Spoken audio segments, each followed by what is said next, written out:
Good evening, Final Fantasy VI Worlds Collide Randomizer fans. Welcome to the official channel of the Randomizer. We've got a broadcast for you tonight of the Coliseum tournament, round 6, featuring spellzapp versus fantastadon. It's going to be a good one. I'm Cheesinator, joined in the booth tonight by Sir Blogs. Sir Blogs, how are you doing? So excited. This is my first time commentating. I feel like I'm really getting my big splash in the community, and I'm really excited about tonight's race.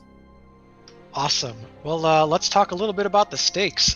These two runners are playing in the returners bracket. That means the winner advances and the loser goes home. The winner will move on to next week to face Locke, who has advanced into the succeeding bracket spot. Um, they are on the week 6 flags of the Coliseum, which are very, very spicy. We can talk about them as the seed goes on, but there are a couple big features. What are some of the ones that stand out to you, Blogs? Well, I think one of the big ones we'll be curious to see if our players use is access to the Coliseum in terms of 30 to 50 items being listed. So, it might end up being junk, but they might end up finding some really great deals and upgrading their gear through that. So it could be a game changer. In addition to the Coliseum rewards, some of them being visible, we've also got max level scaling. So the highest level party member will determine the level for enemies and bosses. And we've got split experience that carries over from previous weeks. So you will get levels on all your living, non-stoned, non-zombied party members. And a couple other big ones. The scale element flag has been turned off, so bosses and enemies have their vanilla scripts. This can affect your strategy, such as against Magimaster. And the character Esper requirements are on the screen 694, and looks like we're off today, starting with Realm, Umaro, and Locke. Not a bad opening. Looks like Locke has a throw, so if they can find some good items to throw, he'll be good to go for a while. Yeah, this party is balanced in terms of the quality of its checks, and it's got a mix of magical and physical powers. So I think they're going to be able to do a lot with this. And both runners deciding to immediately loot returners. Good starting point. But they're probably thinking that with Locke, they're going to want to go visit Narsh in the World of Ruin, and rather than transfer between the worlds, they're going to go to where they can in the World of Balance first.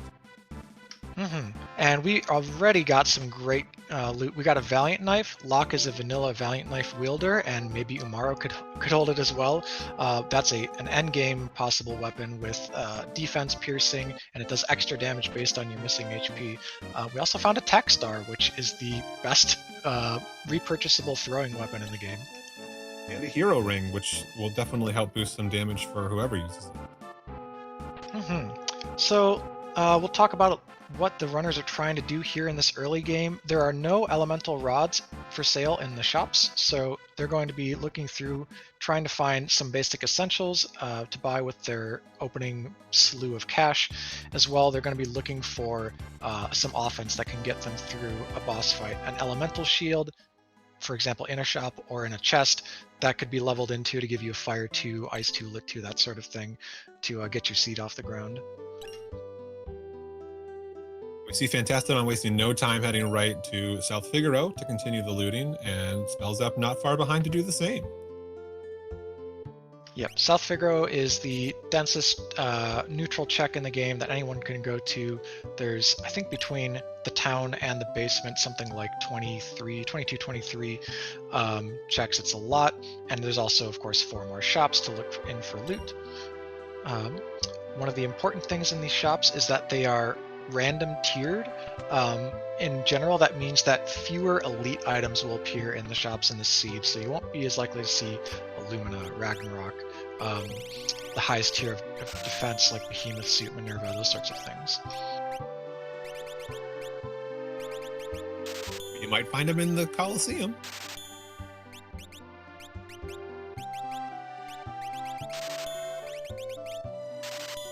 Yeah, that would be a really interesting play. I think maybe after looting, 3 to 4 towns, when you're sure that you've got all the cheap stuff loaded up, that would be a good time to visit the Coliseum if that's going to be part of your strategy. Right, it'll be an interesting challenge. Usually if you're looking for Illuminas and Genji gear and things like that are going to really raise your stats, you remember where those were sold. But if you get to the Coliseum and there's some very random low-level item that you can wager to get a big item, then you got to remember, did I see that for sale and where was it? And how much time do you want to spend trying to go back and find where that was for sale? So it could be interesting to see if that becomes the case. Absolutely. So we're also seeing both runners stock up on throwing items because of that throw that you mentioned. Bolt edges, fire skeins, and water edges are something that you can find in a lot of item shops and weapon shops, and those will be repeatable um, throwing items that, or sorry, throwing items you can repeatedly buy for relatively cheap that deal elemental damage based off your magic power to enemies. Really good way for clearing out the first couple of random encounters and for bosses that are weak to those elements.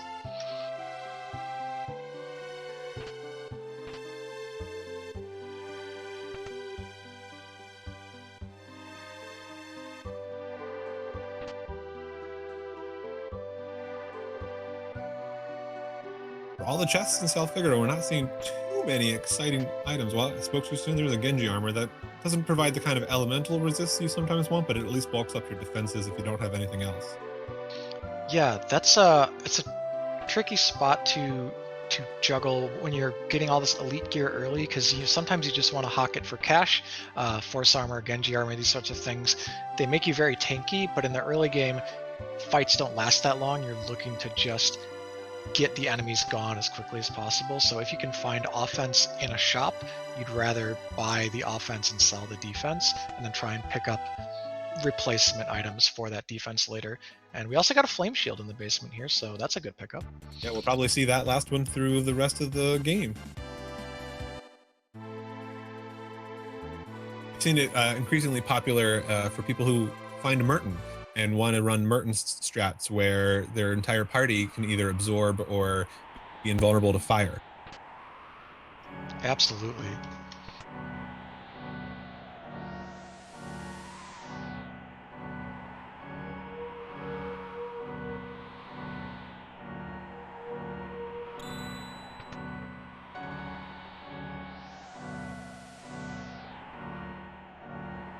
Give us just 1 second for the commentary. We are switching video feeds to reduce the lag for all of your viewing pleasure.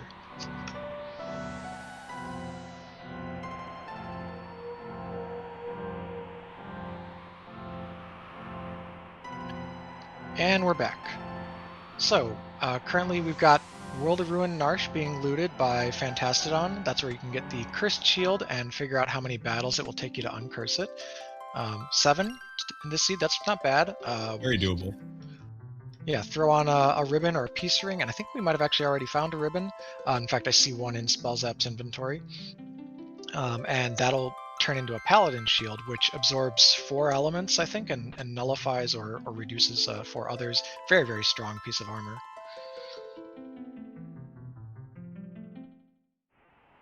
Also saw the Magicite Unicorn there, so we're starting to get towards some of our checks for the final goals. The Zen Thief in World of Balance is really expensive today, 54k. So if the runners buy that, they might try and find the alternative price option in World of Ruin. That check is just subtly different. There's a random price in each world as well. The thief will tell you what if it's a glowing stone in the World of Balance, but not in the World of Ruin. Yeah, that's almost near the max that it can be, right? Isn't it around 56? I think it's a whole 1 to 65 or 66k or whatever. The range is quite broad in the randomizer. We got Fantastodon in World of Ruin Zen picking up another ribbon, so guaranteed to have something to decurse that cursed shield with. And we see Spellzap notice some dried meat, so in case he finds a Gao, he'll be ready to go to run to the Velt. I think this would be a good time to mention for people who are newer to the randomizer how the progression works, as you mentioned with Gao. So there are different checks in the game that are limited by who you have in your party, which will allow story triggers to happen and for you to collect characters, espers, or rare items. And in this seed, we started with Realm, Locke, and Umaro, who open about 6 checks in total that are not sort of neutral checks available to everyone. But yeah, something like a Gao, if you find dried meat and you find Gao, then you can go to the Velt. He enables that. Other characters, of course, enable different checks. I do think that that's one of the challenging things when you're first playing, because it's a little counterintuitive that you're never going to find the characters where you would normally find them in the vanilla game. They will always be somewhere else, and they will open the places where you would normally find them. So it's a little confusing if you haven't played it before, but once you get it and you start looking at the tracker, you understand how it works. It makes a lot more sense. So, a little bit of divergence here in that Fantastadon will be the first to loot the Phoenix Cave. Phoenix Cave has a lot of treasure in it, no boss, at least no required boss, and a check at the end that could be a character, Esper, or item. You just need to make 2 parties, throw Moogle Charms on them, and make your way through the puzzles.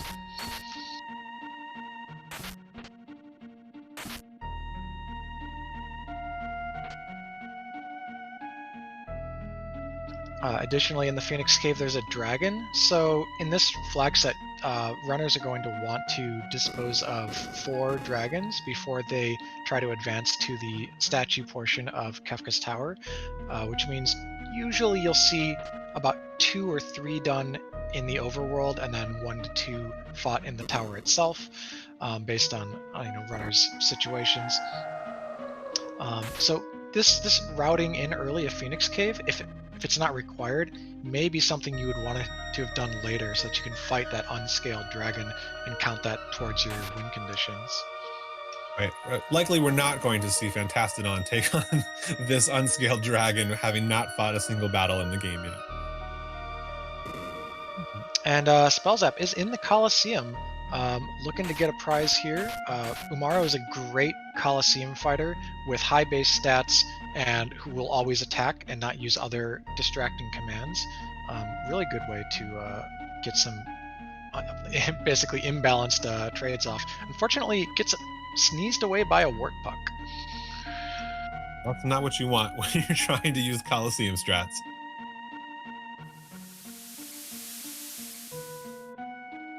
And looks like that's a reset, so spellzapp going to try either try again or try something else. Meanwhile, Fantastadon is about halfway through the Phoenix Cave puzzles. It's weird how normal it is to just like, oh, you go here, you go here, you go here. Once you're used to playing the randomizer, these puzzles feel very routine. But I still remember as a kid playing the original and thinking, oh, now what does my other party do? It's interesting the different kind of familiarity you develop with the game when you're actually speed racing through these dungeons. Yeah, and it's different when you've got 2 Moogle Charms and you can just ignore the spikes. Like, oh, I'm taking all this damage from spikes. Everyone's running around at 1 HP. But if you're not taking random encounters, then that's actually not a concern. So you don't need to set your characters at those intermittent spots to lower the spikes. We now see spellzapp instead heading for the Esper's Cave, one of the realm checks. So we already see some different paths branching out here. The realm's Esper Mountain is a peekable, quote-unquote, check. That's the term we use for you can see what the reward might be before you commit to it.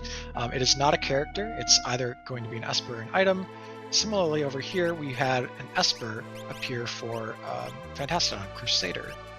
And the boss at the Esper Mountain today is Signor Behemoth. There's no junior behemoth, so it makes sense that it must be Senor. Exactly. This boss is weak to fire, generally has a high HP total and some high physical stats, but is one of the safer bosses, and fire skeins are taking it out quickly. Additionally, the back half of it is vulnerable to instant death. It can be demied, can be doomed, and so on and so forth, but fire will again take it out relatively quickly.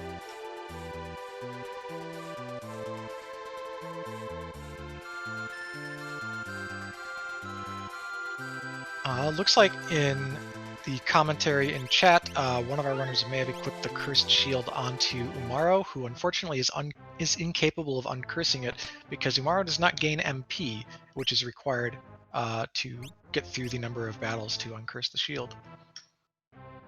Yeah, that's not going to work out well for Fantastadon. He's just going to have a constantly doomed Yeti who doesn't produce anything for him. That's Odin picked up at at the Esper Mountain fight. As well, you get a free Behemoth suit for winning that fight, so very, very good late game armor, has a lot of base stats as well as good defense. And I attached. think I saw it had a Doom and an Ice 2 on it, so that's going to really help in some of the battles. Again, we can use an instant death skill, but also having one of those mid-level black magic skills will be very useful for clearing packs and things. Mhm. The shield count today is 7. Just 7 battles. On this flag set, it's a range of 4 to 16 to sort of make the cursed shield more often usable than not. It can't go as high as the 32 in other flag sets. More route divergence as spellzapp is headed for the um, tunnel armor check on the World of Balance, while fantastadon is into Owzer's house in World of Ruin. Yeah, I wonder if Fantastadon's wondering that these forced encounters will be an opportunity to work towards clearing that shield. Unfortunately, that's not what's going to happen. Yeah, hopefully at some point he notices that it's been more than 7 or so battles and decides to make the switch. Doulahan has been pulled over here for spellzapp. Very fortunate encounter. Once again, a boss that's weak to fire will take a lot of damage from the fire skeins. The one thing you have to watch out with Doulahan is he does have some powerful spells. We were lucky there to see that none of them were able to be hit by the level question mark Pearl, but could still see some other spells that could do some real damage there. And yeah, that Doulahan should not be long for this world. Spellzapp has already sunk in about 3,000 damage. I think this last fire skin is going to do the trick. Yep, there's the flash. Fantastadon, so the Owzer's House check is surprisingly good early. As you said, it's got 2 fixed encounters and also a save point. And if you really want to grind up for the boss, you could actually grind while looting and take some of these falling chests from the air, as Fantastadon is doing. We see that was what we call a dead check for spellzapp. Got a cat hood. Very great. I believe Realm is the vanilla person who can equip it, and that's also going to help him produce a lot of GP. So if he finds good things in stores, he'll be able to probably shop no problem because he'll be getting a lot of extra gold through that cat hood. Yep. Strategically, runners generally want to see these dead checks as early as possible and then few to none of them later, because if you get powerful gear that helps advance your seed in some way, like that cat hood, that'll pay off from the early game, but late game you probably already have equivalent replacements for those sorts of reward tier items. But yeah, that's basically the rationale.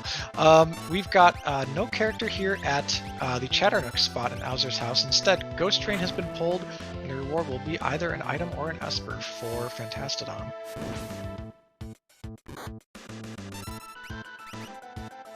Doom Train is vulnerable to fire and Pearl, and also is instant deathable, but I think these fire spells are going to do just fine.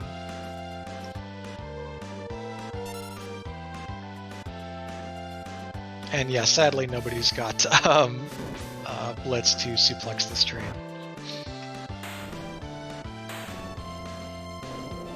Can't rule out that spellzapp will just delay that check for a very long time and happen to have found a blitzer by then, but I'm not holding out too much hope. Mm-hmm. Spellzapp looks like going up to Kefka at Narsh to check for progression there. Neither runner has found a character, and so as we get this information from both of them that all these checks are characterless, it's looking more and more like our progression will be through Kefka at Narsh. But if I'm not mistaken, at this point, the only other option would be the Umaro check, and they would also have to take care of Tritalk to do that, which they know also won't produce the character, but could be an Esper, of course. But I think they're avoiding that option if they can find a character here. Yeah.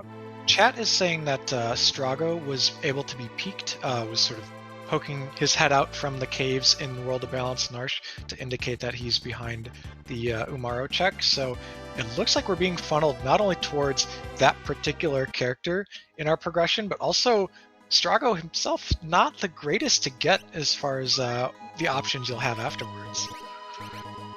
No, not going to be fun having to do either the Burning House or particularly if it's the Fanatic's Tower. I think a check that everyone avoids at all costs unless they absolutely are out of options. At least it's peekable, but definitely not something these racers are going to want to have to do early, especially if they don't have a lot of magic.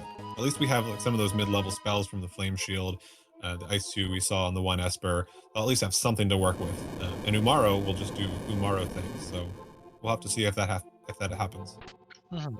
It looks like spellzapp tried to get 0 of the fixed encounters on the way to the Kefka at Narsh boss, but just mistimed the step route there. But was able to just dispatch of these pretty low level enemies, and that's one of the ones that doesn't respawn immediately, so he can tune up and then pull the boss with Lock and Realm. Umaro has been left behind for this fight. Also worth noting there that the attempt to run away failed. One of the flags on tonight's seed is that 20% of the time you will not be able to run away, and that's not just exclusive to bosses. So some of these checks that have fixed encounters, we might see them having to fight, and sometimes those enemies can be tough if you see some of those ninja type enemies that are throwing things and knocking you down pretty quickly.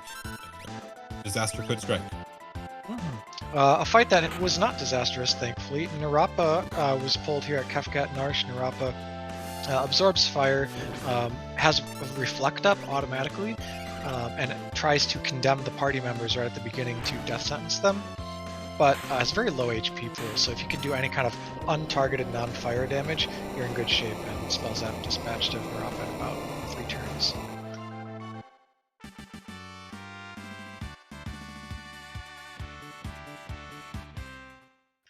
And just about at the same time, Fantastadon has cleared Dualahan at the Tunnel Armor spot and gotten that. I've actually forgotten the reward. Right, the Cat Hood, of course, we just talked about it. Fortunately, Umaro was not even alive at the end of that fight to not reduce the number of battles left on the Curse Shield. Yeah. So, wow. It'll be really interesting to see how quickly both of these runners converge on Strago, because they have, each of them, even if they peak that check, they know they have other options. So how long do you put off going to the back end of World of Ruin Marsh? I guess we're about to see.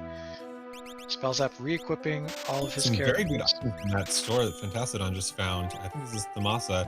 I saw some Tiger Fangs and Auralance. Auralance, one of the best spears in the game, and particularly if you find a jumper, very useful thing to have. Oh yeah, an Auralance is just sometimes a big stat stick that you throw on someone who uses the fight command, like Umaro, if you can equip it.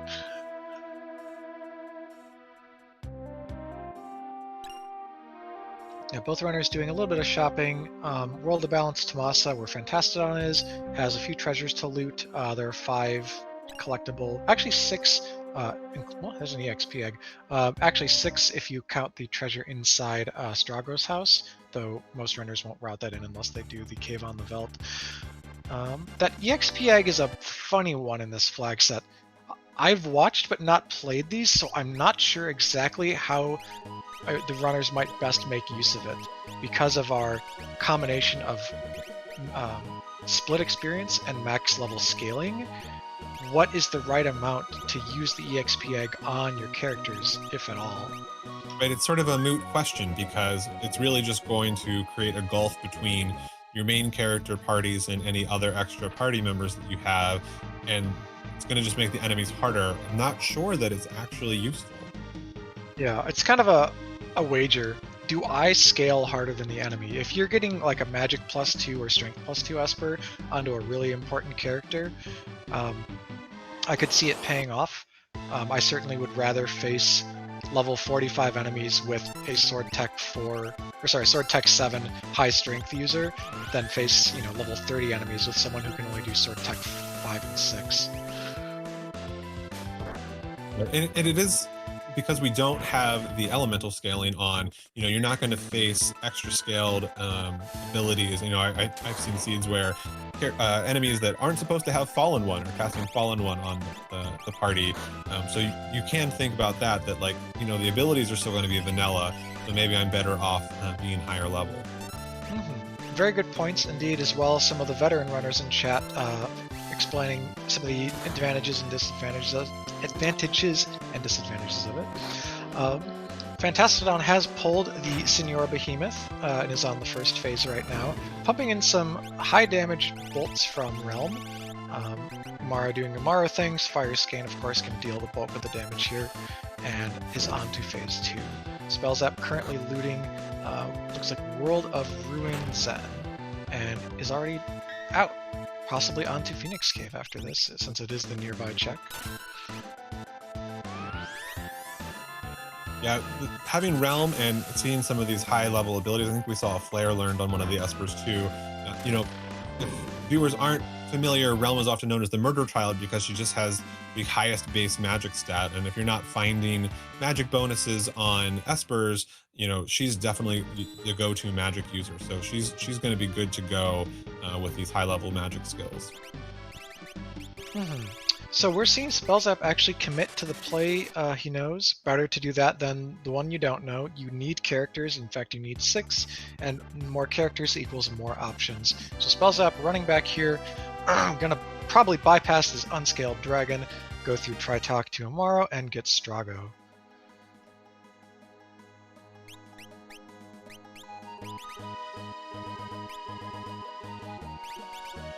We've got World of Balance Narsh for Fantastadon. This is probably going to be the Kefka at Narsh play, so he'll catch up on the information lead that Spellzapp had on Strago.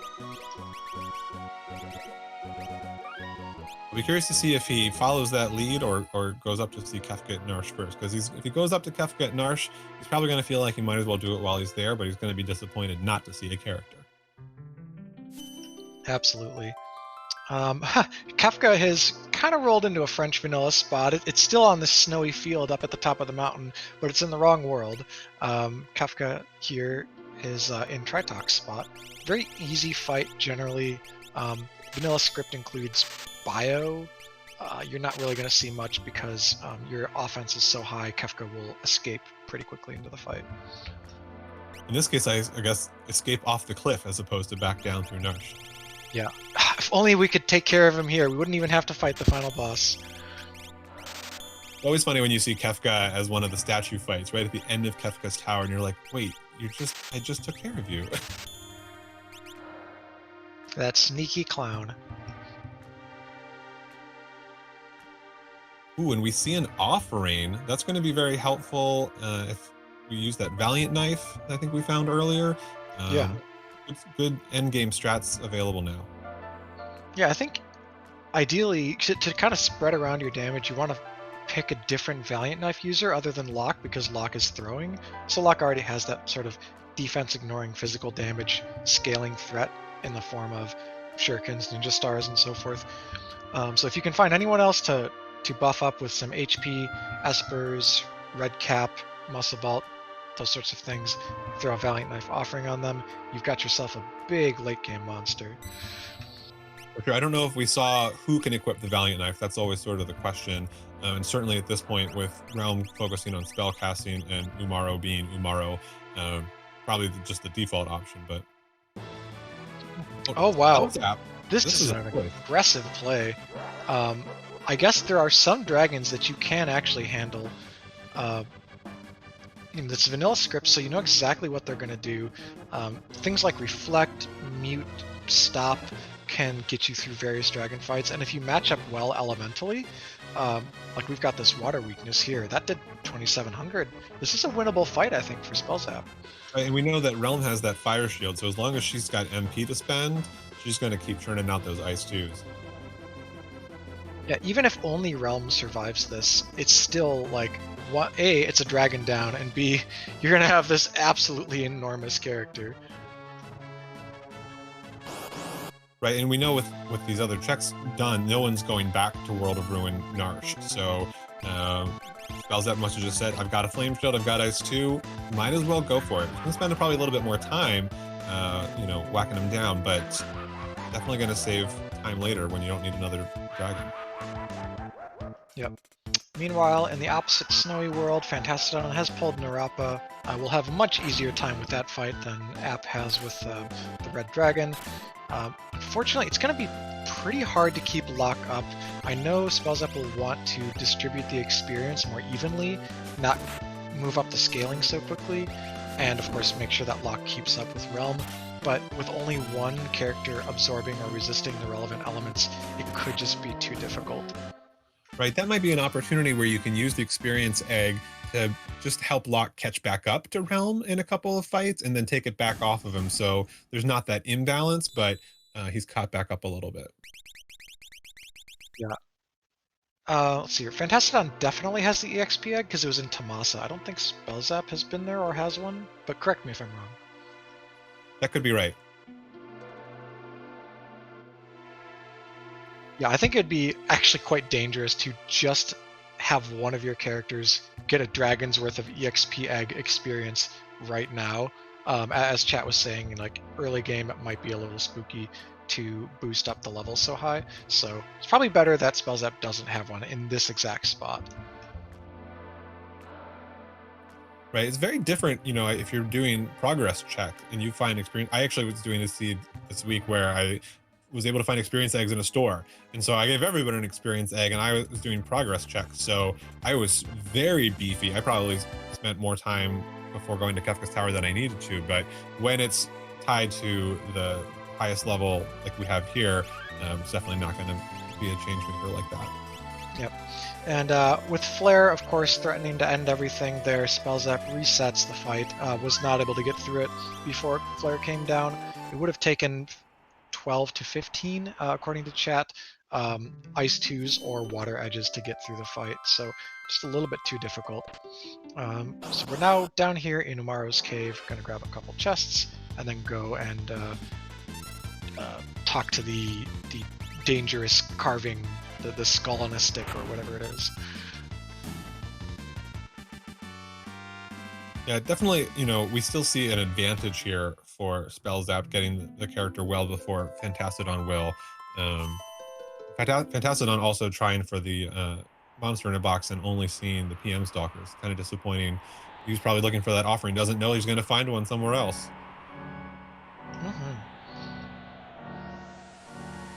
Okay, so this is Ultros 3, pulled here in Umaro's cave. Pretty easy fight. It's the longest of the Ultros fights generally, unless you can skip the phase where Ultros puts up a bunch of buffs. But Ultros is never threatening as far as like the spells and scripts, so you're pretty fine just whacking away with fire and bolt spells. Suddenly hungry for some seafood soup as we see Realm casting some fire 2s there on Ultros. Oh yes, cooked squid. Get out your squid 1, squid 2, squid 3, squid 4 in the chat, in whichever order you prefer. I guess technically that was squid 3, so you could just spam squid 3. We also see Fantastadon has attempting the red dragon here. Hopefully counting on the same flame shield, but probably going to face some of the same flare problems we saw with spellzapp a few minutes ago. Yep, coming in with maybe a little bit better levels. I'm not actually sure on the relative comparison. Spellzapp was 18, I think, across the board going in. But 2 characters still alive for Fantastadon. If Locke can survive just like 2 more turns-ish to pump out some damage, Realm's going to get there with his Ice 3. That's dealing substantially more than the Ice 2 from spellzapp. Ninja Star is also doing a good deal.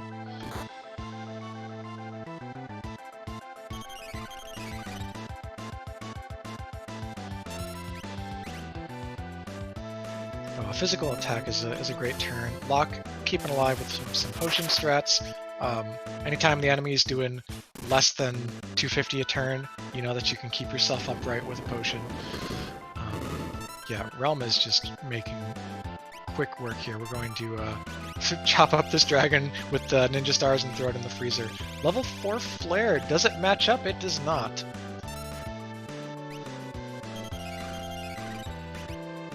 Curious, I thought I'd seen both characters pick up some warp stones, but we saw spellzapp walk the whole way out of Narsh there too. Again, losing a little bit of time. Technically ahead because he's already got Strago, but now going to be behind a dragon because it looks like Fantastadon will get the red dragon where he couldn't. Yeah, and this will be a big level boost. So now it's really going to be a divergency experience for the two of them, in addition to just the alternate order of the checks, because Fantastadon will be walking around with more levels and facing higher level bosses.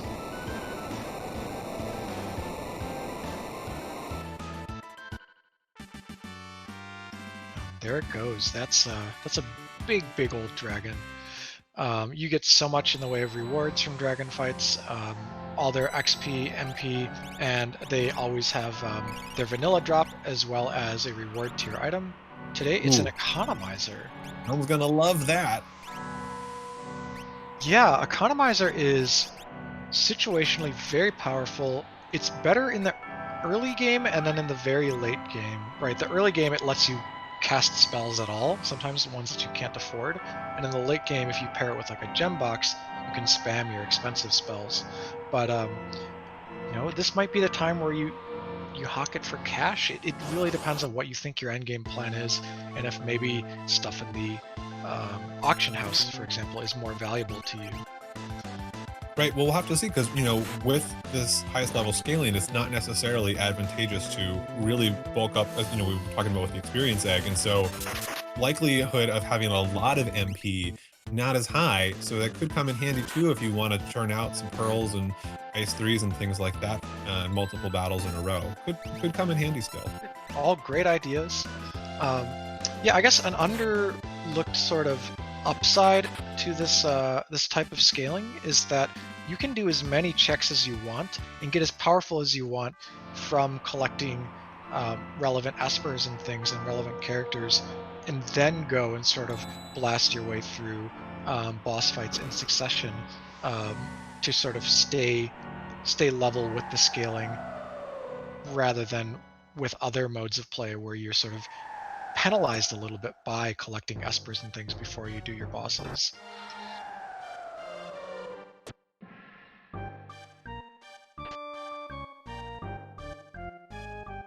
Yeah, our wonderful restreamer Keith McRox notes in the chat that Umaro's still holding onto that cursed shield, still not helping Fantastadon get that paladin shield that he surely wants.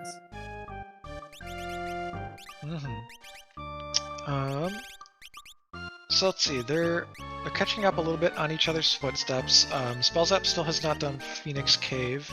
Um, I don't totally recall all the other checks the two of them have done, but we of course know a character will not be here at the Chatternook location. So we really want to see what Strago is hiding. Like, we need someone to peek Fanatic's tower and tell us if we're going to be running up there and making use of only magic. Right, and I will guess that Fantastadon's next stop, I think he has not done the... Oh, he did do the Esper Cave. So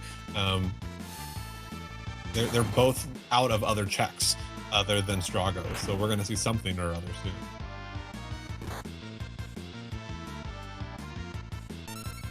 All right, so here we have two various non-threatening early game bosses being dispatched of by our quite powerful parties. Spellzapp's Lock, with 274 HP, is dealing over 1,000 hit per offering Valiant Knife Swing.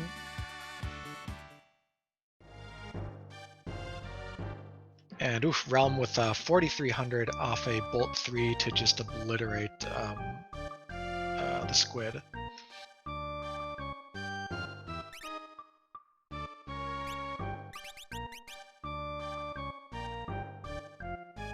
Yeah, I gotta say, one of the best foods I've ever eaten was just some like grilled salt and pepper squid from a night market one time. It's tasty. I know everyone out there might not be fish eaters, but I considered it to be quite a delicacy. So, go ahead. I swore I saw them both by warp stones, and yet both of them were walking out of World of Ruin Narsh. It's easy to forget that World of Balance Narsh you definitely have to walk out of because all of the logic things from the vanilla story. But World of Ruin Narsh, you could warp out of there. You don't have to hike all the way back from Umaro's cave. Oh, and I think we peaked Sabin there at Fanatic's tower. Yeah, I think you've got to go up. He locks 5 different checks, so you can almost assume that the rest of the seed is gated by this Sabin, tomato. He's You've got a lot of short checks. Some of them are peekable, some not. Um, Generally good when you just want to fill out your requirements in the mid to late game. So a nice time to see him, I think.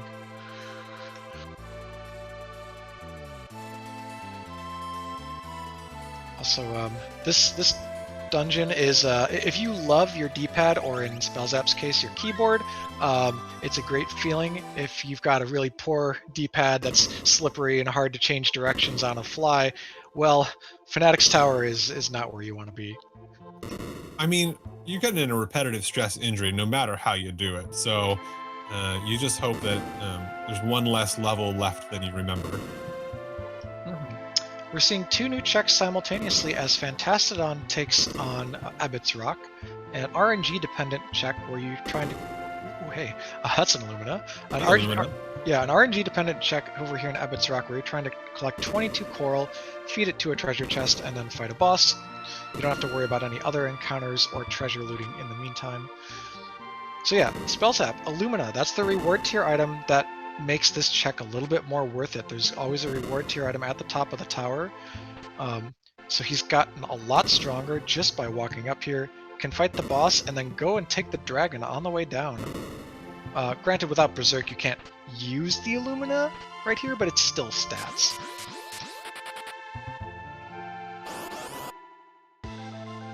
We see a Whelk, which I think we'll be seeing some Ice 2 spells take down, as long as Umaro doesn't keep attacking the shell. Yeah, thankfully the shell's power is not super strong, so we're okay with eating some of those counterattacks. But one of the reasons why Umaro is, somewhat of an inconvenient character at having your party for bosses. Oh, and that's a Doomgaze. Yeah. And especially seeing that both their lock and realm are multiple of 5 levels, so really rough going there. There's a save midway into Abbott's Rock that you can sometimes take after collecting your coral to possibly redo the fight or just leave if it's not a good one. However, we're going to see Fantastadon try and pick the characters back up, but yet Doomgaze will mix in things like these elemental AoEs in between Doom, so it's really hard to keep a party up fully. Thankfully, Locke with the Valiant Knife is actually doing extra damage because of being so low HP.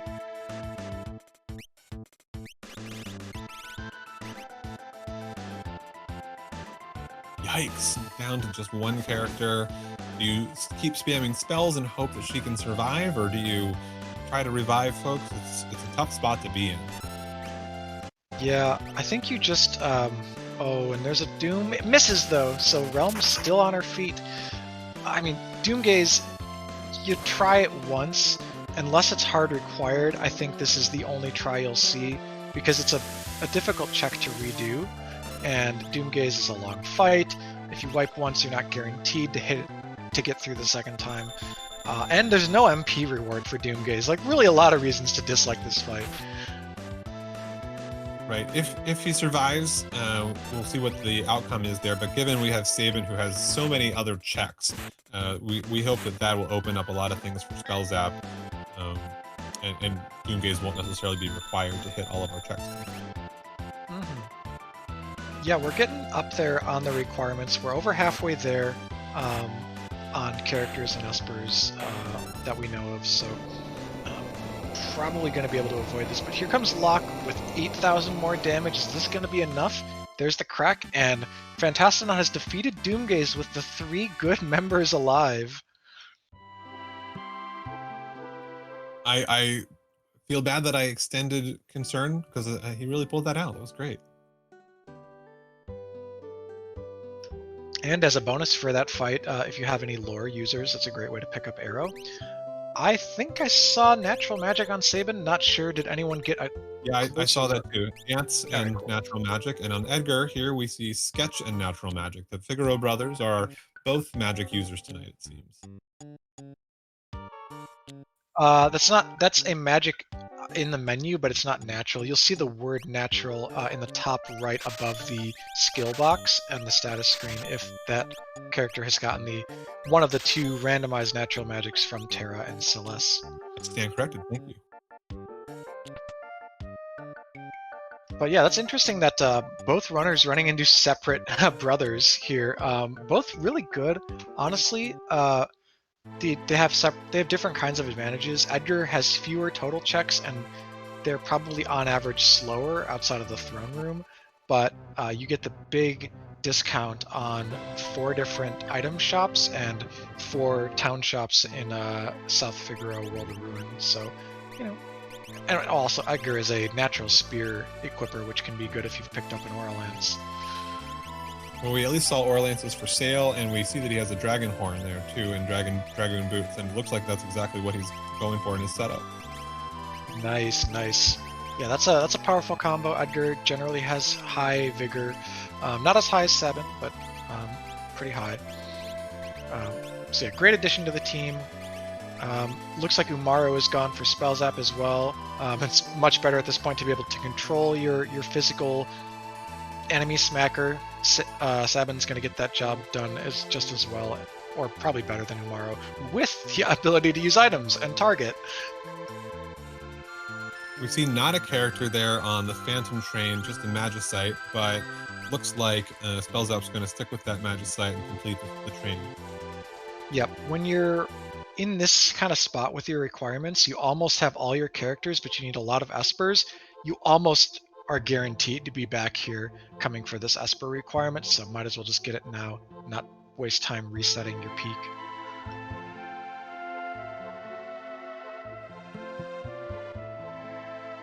And we see, oh, go ahead.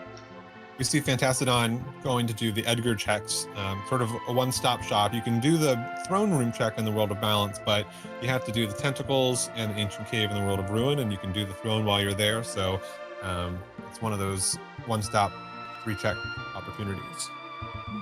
And additionally, it's great for this flag set because you get to route in the vanilla Blue Dragon location down in the basement at the ancient castle. Given how he's progressing with both experience and gear, we might see him take on that other dragon while he's down there. Someone let their dogs loose on spellzapp here on the train. They need to be taken back to their owners. Spellzapp will run away from these spooky ghosts and carry on. Phantom Train is a really interesting check. I think it's slightly disfavored and somewhat controversial as far as how good people consider it. I'm a fan personally because it's got a good amount of treasure, about 8. There's a monster in a box if you're looking for that, and you get to know the reward right up front. So and there's even a store you can check while you're there. And there's an item shop. You're absolutely right. So lots of utilities. It's a check that provides you with a lot of choices, and it just plays out very differently from the others. Tentacles have not spread out from this basement in Figaro. Instead, some fish are down here infesting it. One of my least favorite bosses. Do you know why? Because you just have to wait out all of these stupid little piranhas. There's a random timer that you do not know behind the scenes that'll tell you when piranhas have been cleared out, if it's time for the sort of senior piranha, I don't actually remember the name, who's colored purple, to come out and be ready for you to kill for the to secure the boss fight. And it always feels like it takes as long as possible at the most inconvenient times. Interestingly, we see number 128 here on the railroad tracks, which you'd also normally fight him while riding on a cart. So I liked your French vanilla term earlier. Yeah, this is kind of a prototype, I guess, of Inferno. Much easier fight, way less scary. Should be easily dispatched of with the offense in spellzapp's arsenal. I don't know the answer to this. Do you get any experience for fighting the piranhas? Does that matter at all? Yeah, there's a little bit of experience in MP. It's not a great yield, but at least it's not a worthless fight. Well, it's also scary because Straga's Doom Timer coming down pretty low as the Rizapas finally appears. Oh yeah. That Doom Timer suggests that the Cursed Shield did finally move, so Fantastadon will end the seed with a Paladin Shield in theory. And I think I just saw spellzapp got his shield uncursed with that battle. Oh, perfect. just in the nick of time for Strago there on that fight. Yeah, I love seeing a fight, especially if it's like your last character and you win just as the timer is ticking down. That's a great relief. Another cat hood. Oof. Well, this goes to show you sort of a relevant example of what we were talking about earlier. Dead checks with valuable gear. You want to see them in the first 20 minutes, maybe, and right now you do not want to see them because that's just effectively time lost. That's a item that you could have gotten in a shop practically. And ironically, we now see spellzapp hopping down the waterfalls. Makes sense because he's in the neighborhood to just do the nearby check, and he's found an Umaro while he's falling. Umaro's back for revenge. After being kicked out of the party, Umaro says, "Was Umaro not good enough for you?" and just is turned around and is trying to take out our returners here. It's the 3 more words than I believe Umaro knows. I think of him more as like a Groot or a Pokemon, where he can basically say his own name and probably not much else. Yeah. Sad Yeti is sad and has been defeated. So there's a fight with no MP, but otherwise decent XP and is down for spell zap. You have to wait through a little bit of a cutscene as your character washes down the river here, where you would normally see Gao rescue you and take you out onto the Veldt in vanilla. Will it be Gao today? It could. We haven't seen Gao yet. Fantastadon obviously feeling pretty confident, skipping some of those very easy chests that really aren't out of the way, but checking if he's got 2 in 1 room, so I guess willing to do that, but skipped the ones from the outside doors there. Yeah, there's a point that you reach in the seed where you say like I'm strong enough and I don't need to go out many steps out of my way for chests in order to go fast. And I think Fantastadon is starting to hit that point. Go-Go is Go. down. Yeah, that's interesting. When you've got throw, Go-Go is worth a strong consideration for your party. Looks like Fantastadon says no, but at the very least Go-Go can apply throw in the menu and use it in one of your Kefka's Tower parties. We might see him revisit that and just didn't want to add a new party member before he takes on what we now see as the Pearl Dragon, or White Dragon. That's true too. Spellzapp picked up an Esper at the prior check, by the way, the waterfall with the Yeti, and is now at the Imperial base to take on up to 4 fixed encounters here, depending on what the check reward is, while Fantastadon has pulled the White Dragon.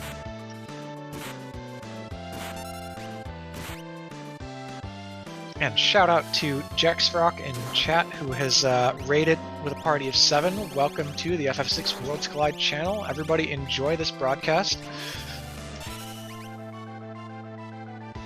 And who do I see at the Imperial camp? That's a good character. We've got Cyan coming out in a rather pale, sort of periwinkle looking color palette. Cyan's always, I feel like, a little contentious. Obviously very strong in the vigor department if he has a skill like that, but also a bit slow sometimes to act. So you have to kind of weigh his skills against that slight hindrance. Yeah, knowing my recent luck today, as well as Ficta's earlier, both of us had Shock Cyan, so not a great magic stat for that one. But this Cyan could be good, regardless. Cyan gives you pretty much the best check in the game, especially when you're Esper hunting. Cyan's Dream has 3 checks, only one of them can be a character. The middle one is guaranteed progression, and it's only 2 bosses for 3 checks, so I think we're going to see spells that probably go from here straight to Doma's Castle and then over to Cyan's Dream in the World of Ruin. It looks like the prize we saw for that White Dragon was another experience egg, probably not the high-end gear you're hoping to find in this particular seed. But Fantastadon still now in a big lead, having already taken down 2 dragons. We'll still have to see spellzapp do all 4 before he can complete his run. Yep, 2 eggs, 2 dragons killed while having 1 egg, and now Fantastadon has a second egg to catch up some of the trailing party members. The second egg, it sort of complements the first in that way, right? Like suddenly you're starting to make a balanced party in this situation.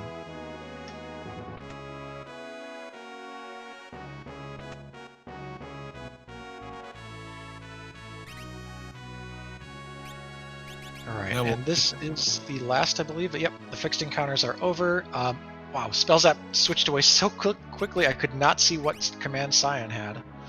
we do see a tools on Gao, which looks like he's going to find to be a bit more useful um, than perhaps Strago with anything. Yeah, tools Gao is excellent. Gao always comes with a good vigor stat, and of course, if you can find drill or chainsaw in the shop, tools deals quite respectable damage, and it's also got a number of utility options for example, taking out the instant deathable enemies on the I guess boss components on the Kefka tier 1 and 2. But anyhow, that long-winded thing aside, Terra, another great character to find, is over here at Doma Castle.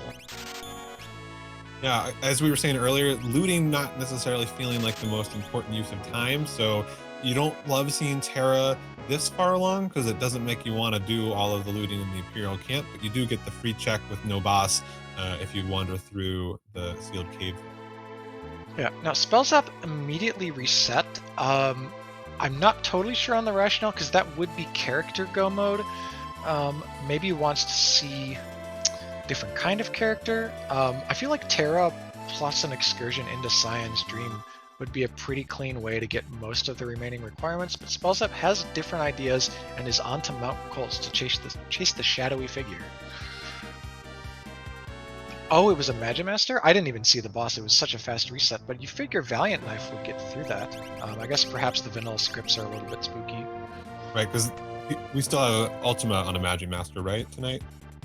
Yeah, it's yeah, that can be a little bit bad. You want to make sure you have Berserk or Wall Ring going into that sort of fight. Either that or at least Life 3 so somebody can survive it. And I don't think any... I think we've seen a Berserk tonight, maybe somewhere, but I don't know if he's learned it. I don't know if he has it handy or if he wants to risk it.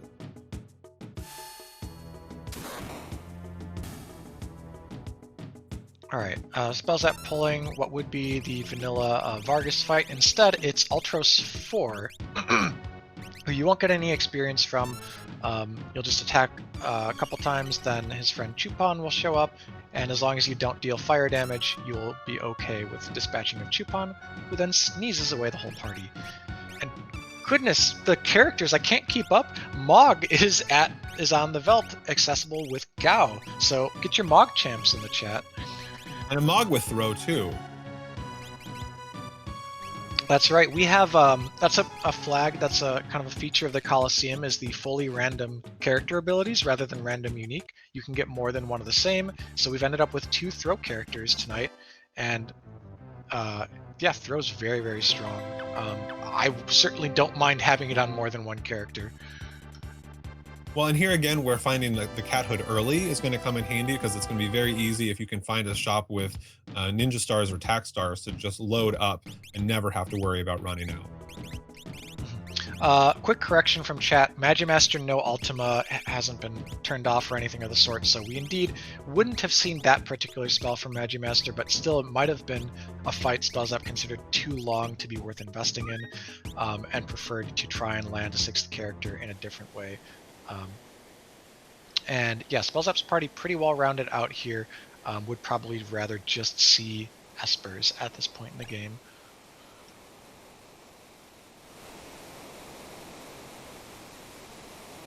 Fantastadon, interestingly, going to go through the Serpent Trench, which was going to have, I believe it's 5 fixed encounters, or is it 3 fixed encounters and 2 treasures? It depends on which direction you go. Right.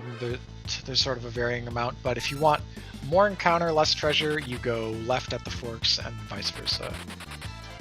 Right, I think it can be a useful strategy to actually go right at the fork because the room where that treasure is very short and quick, whereas the room for the second one, you have to hit a switch to drain the water. It takes much longer time. So the balance of time, I think it's actually useful to go right for the first one, get the chest, and then go left for the second one. And we do see Fantastadon going right for the first one here.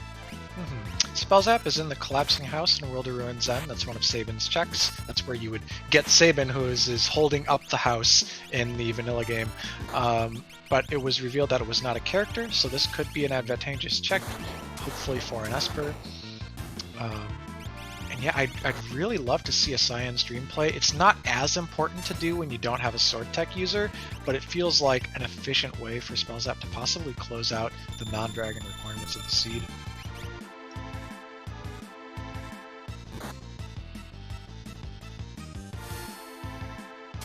I do think we're seeing the effects a little bit there of that scaling of the newly arrived Mog, not quite as high a level as some of the other characters, and struggling a little bit in this non-boss battle. Yeah, characters come in freshly at the average level of all your characters, both in your battle party and outside. So characters you pick up late, if you've been dragging around low-level characters, will unfortunately be behind. But in general, picking up characters late is usually good. If you've leveled 3 to 4 for most of the seed, and then you get 1, 2, 3 back to back to back, they could already be close to endgame levels. This Mog actually is at 30. Yeah, and I also just want to flag that spellzapp just found both red jackets, which are a half-decent armor, and ice shields in this shop. So definitely using that money from the cat hood to get some great gear that'll be useful through the end of the game. I have had trouble keeping up with what the Espers have had on them today. I don't know if we've seen Merton, but yeah, Merton is a fire and wind elemental, full screen damage, no damage split spell that costs a lot, has ridiculously high spell power. That's something that would match up really well with the gear spellzapp now has if it were available. Pretty niche check there. Wait, what was the town's name again? It's that World of Ruin town. It's all the tiny one that he was just in with the armor shop. Miranda. Yeah, Miranda has 2 shops and like 1 thing to loot. But sometimes if you just really want to see another weapon or armor shop, it's an okay spot to visit. Yeah, we do see spellzapp, I think, feeling probably close to ready if he's going to the Opera House here to take on one of these dragons. This is, I think, the Dirt Dragon's vanilla location, trying to get ready to head to Kefka's tower. Yeah, spellzapp was not able to clear the red dragon at World of Ruin Narsh, so is still at 0. This one would be the first. Fantastadon just about finishing up the check here, and the trench has yielded the Magicite Carbuncle. Spellzapp has found the Gold Dragon, usually one of the easier ones to manage, although with those ice shields, not getting the sort of lightning resistance that you'd be looking for from Thunder Shields. I don't think, unless I'm remembering the resistances wrong.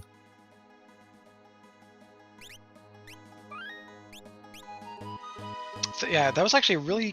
Oh, wait, this might kill Locke here. No, Locke is now actually at the perfect amount of HP.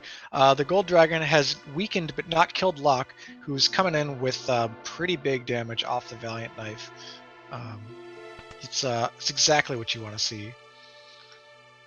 The only challenge is that sometimes that low life special ability can trigger, and it's not nearly as helpful as actually attacking. The one risk of when you bring them down that low.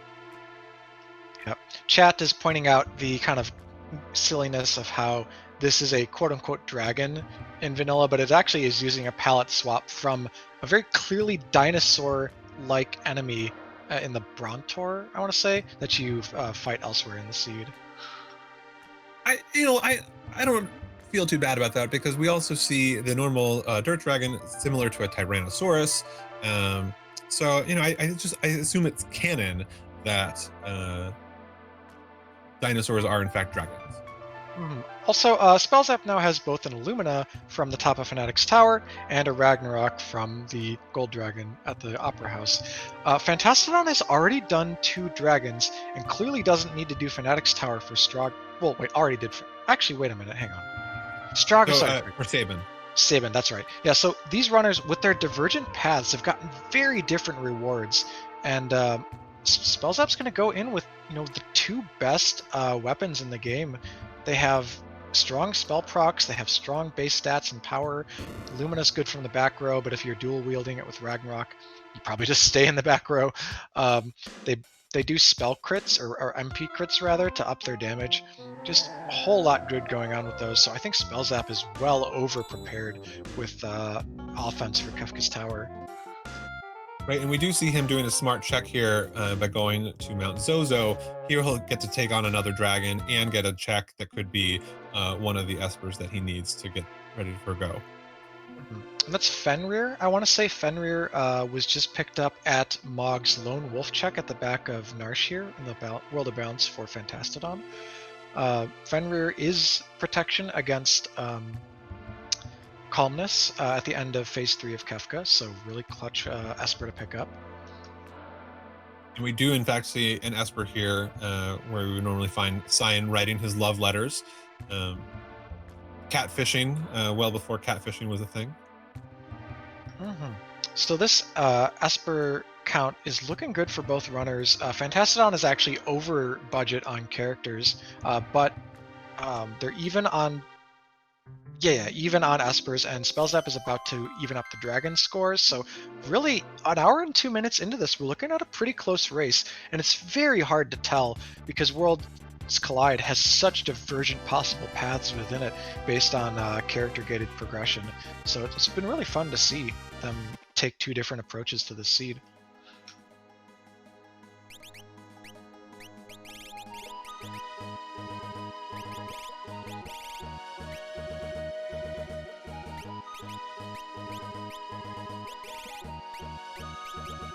And what do we have here? It's a vanilla storm dragon.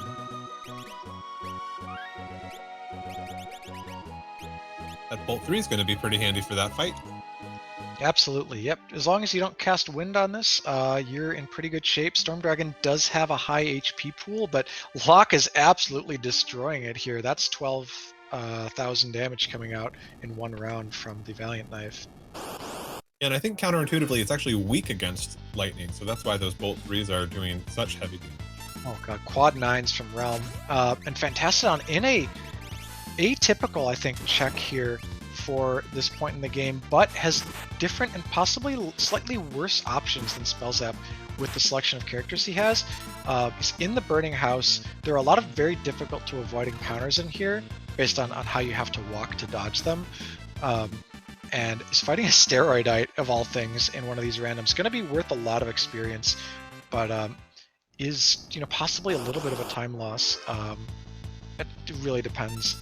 Yeah, I think based on his characters, the only other option that he would have is to do Triangle Island and get engulfed and navigate the falling ceiling and all of that. So other than going to the Fanatic's Tower, which he might just be trying to avoid doing. I also want to flag spellzapp found a fixed dice there. Obviously good to go with a Valiant Knife in the offering, but if you had another offering or another character that just wasn't serving up anything, that fixed dice could be very useful as well.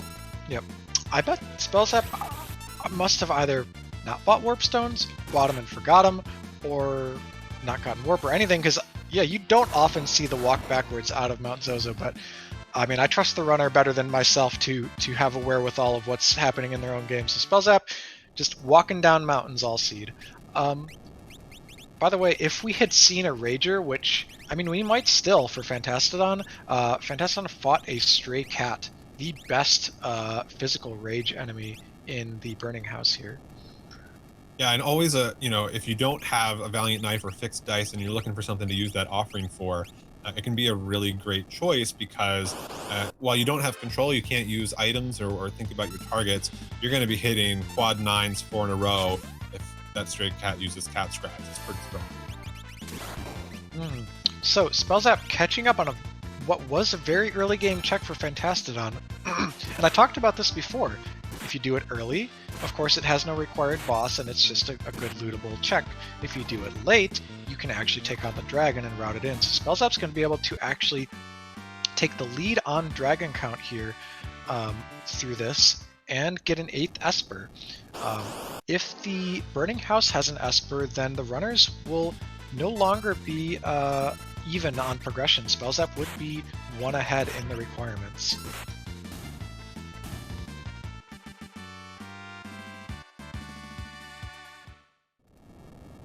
Here again is that we think about which dungeons are the best way to loot. When Fantastadon did Phoenix Cave earlier, he was getting a lot of those treasures. Here we see spellzapp just zooming right through. Yeah, we already talked about how you find your offense and you get to a point where you just say, I can win this game with what I've got in my inventory. When you've got Ragnarok Illumina offering Valiant Knife, a big old realm, and all those things like the red jacket and stuff that were picked up late, you're golden. The chests don't matter anymore. It's time to go fast. We found Dataluma in the burning house. Not going to be a very big concern for Fantastic. Yep. The only thing that can go slightly awry is if you get Dataluma into that HP range where he uses potions and tonics and casts safe. That's just a little bit of extra animation time that you have to wait through. But successfully skipped over by Fantastadon. If you're super unlucky, he can also summon some Iron Fists to delay the fight.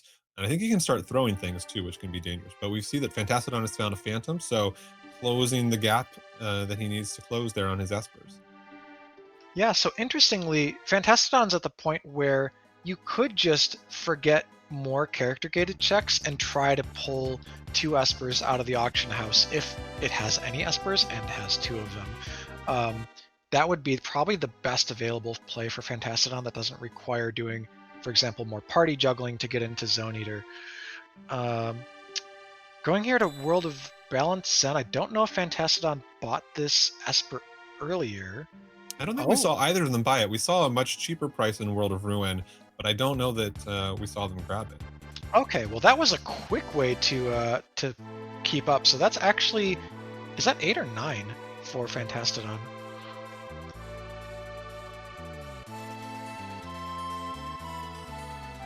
Not sure. I think it's 8.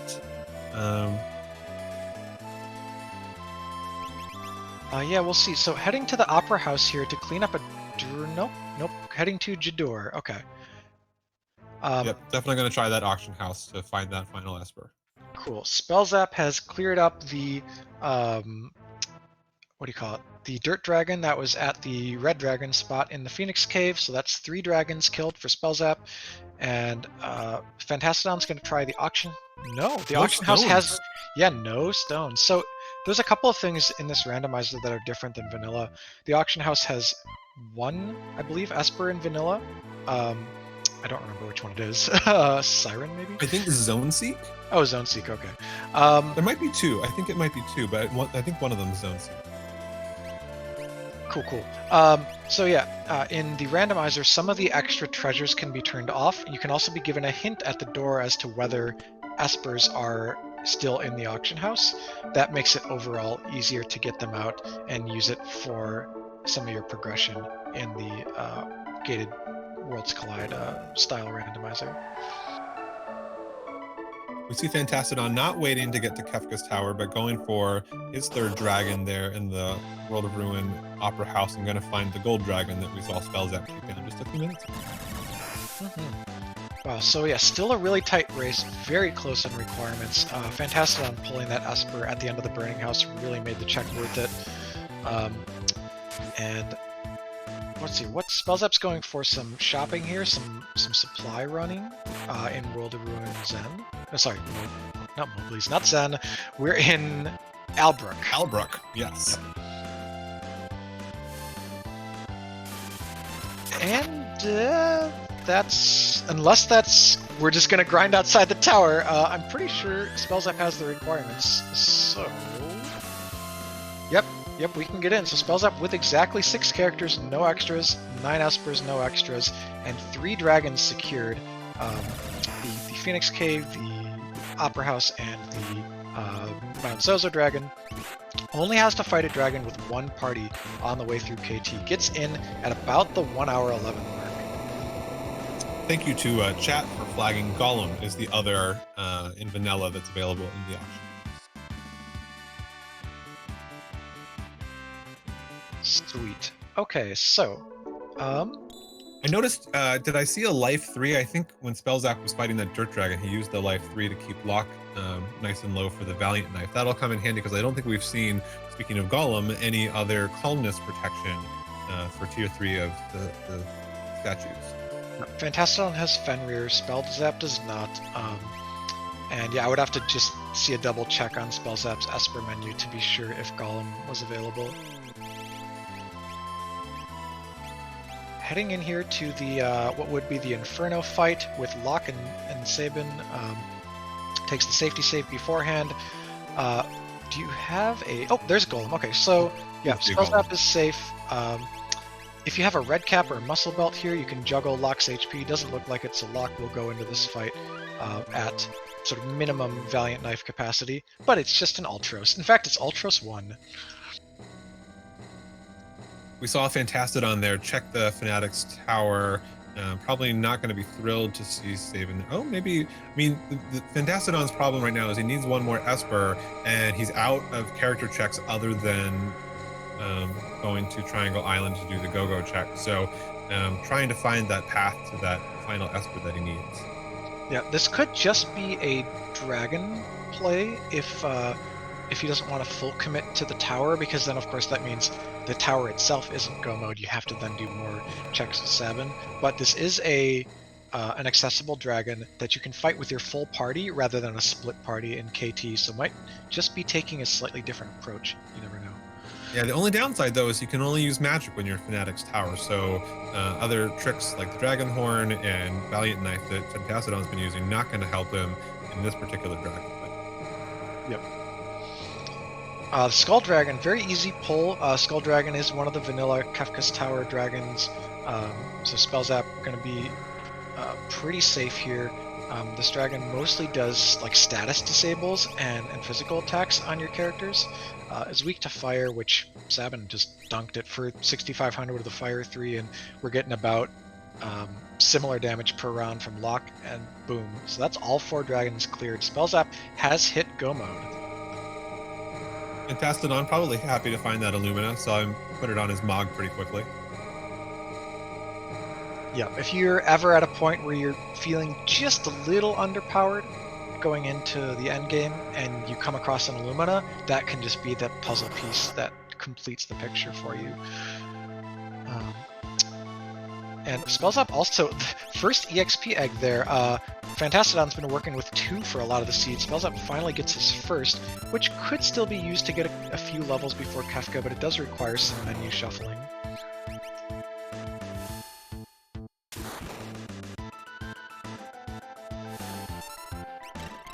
Fantastadon taking on the Whelk. You just want to kill this thing before it retracts the head inside the body, because then if you're on battle speed 6, 6 is slowest, right?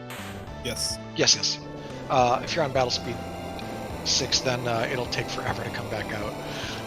Interesting to, obviously it's the one high level spell he has, but attacking the lightning snail with lightning skills, but it worked, knocked him down. Spellzap doing the movement here with the 3 parties through the puzzles in Kefka's Tower is just about 2/3 of the way done with the initial movement before we start fighting the statues, while Fantastadon does, again, my least favorite movement in the whole randomizer, which is walking up and or down Fanatic's Tower.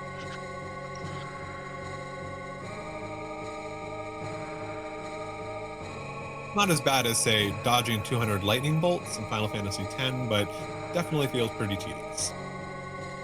Yeah, my direct comparison is the stairs that you have to climb to get into, oh my god, what are they? Not Nerve, the other company. Shinra, there we go, Shinra headquarters in Final Fantasy VII. Yeah, just go for the elevator, folks. Yeah.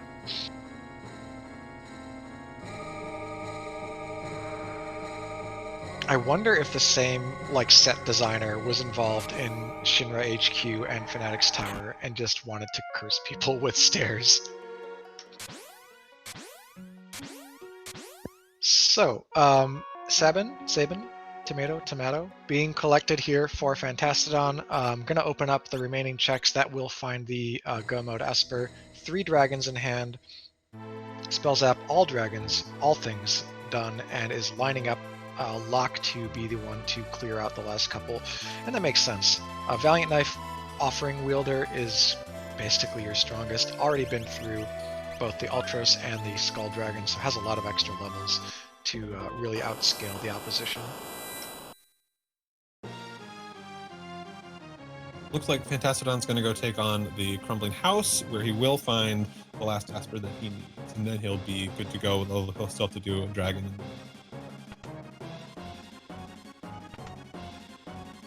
Yep, and I'm pretty sure this was an Esper at the Zen collapsing house. We got an Air Force for spellzapp. That's a pretty straightforward check. Only downside might be that your Valiant Knife doesn't target the main body, but the Bolt 3 for 7,200 from 7. And then we even busting out the early game throw strats. Remember, Locke has always been able to throw things, and throw does a lot of damage. But Locke has not needed to do that since about the midway point of the seed, because offering Valiant Knife became available so early. Yeah, he's probably like exactly like you said, probably trying to avoid the randomness of the offering and not wanting to waste time attacking the launchers there. But Bolt 3 from Sabin actually took down Air Force pretty quickly. All right, safety save before pulling what would be... It's Goddess in vanilla right up the middle. I don't remember. I don't remember. They don't look enough like their sprites in battle that I can remember which one is which. Indeed, but this is a quite straightforward fight here. Ifrit, you want to either have defense breaking damage or ice, and this is actually a one-shot from... Wow, that's a strong Valiant Knife wielder. That's what you want to see. You want to see those boss fights that don't delay you from getting to Kefka.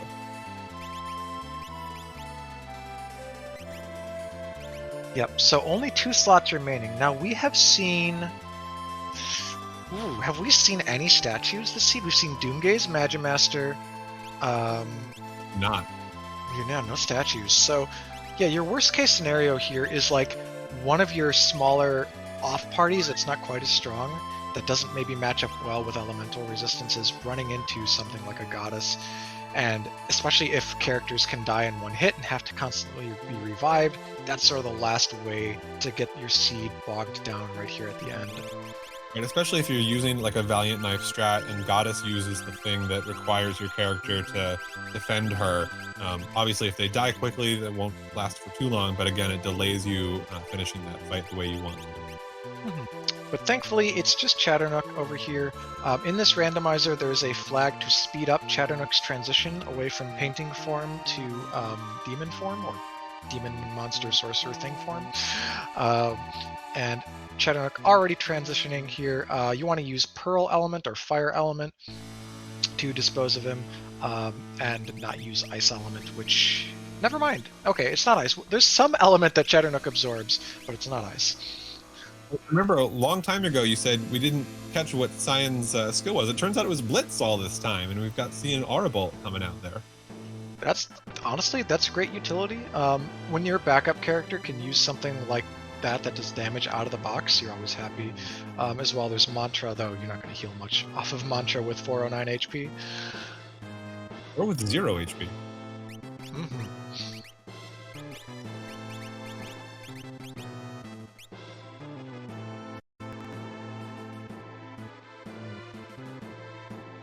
Alright, so Strago here, gonna hope to just finish this out in a couple more casts. Chatternook does have a large HP pool, so your worst case really here is just taking so long that, yeah, you get some transitions back to the painting form, which cannot be... Like, damage on the painting form does not transfer over to the other form. Charm! This could actually be bad and end the fight here for spellzapp. You'd have to go back and maybe equip a ribbon if you have one in the inventory. Yeah, Strago is now... This is, I think, a reset, so... Assuming spellzapp saved after... Oh, no, has control again. Alright, that was quick. I think, if I recall, the painting it's not a normal confuse or charm. It's a specific... You think you've targeted the right thing, but it ends up attacking your party. It's a strange mechanic unique to this fight, as I recall. Ah... I'm learning all kinds of things right here live. We've got experts in chat. We got experts in the booth that aren't me. So yeah, happy to be able to learn Worlds Collide while I cast. And by the way, while we've been watching this very interesting Chatternook fight, Fantastadon got into the tower and is taking the right side team to pull the Ultros 1 fight. You know, we've seen another transition that Strago just not able to put out the damage quick enough. Yeah, the old man being slow, kind of true to the vanilla problems he had.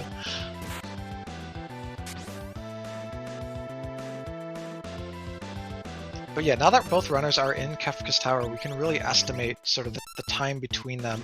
Um, there's a sleep, that's a little bit unlucky too. Spellzap is, you know, about 5 to 6 minutes worth of movement and bosses ahead.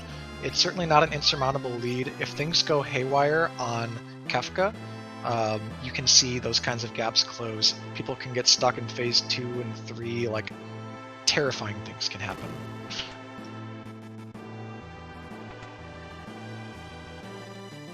Fantastadon has dispatched of the squid, is going to unlock that little pathway for the left side party and continue on.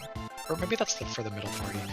Taking a dragon here, though, this will be the final of the required dragons for Fantastadon's 4.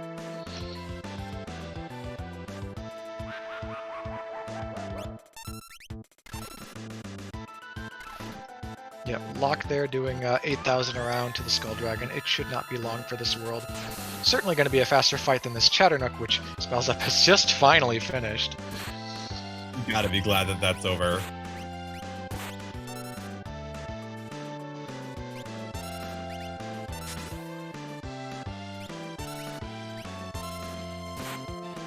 Alright, left side statue dissipating, revealing a save point in its spot.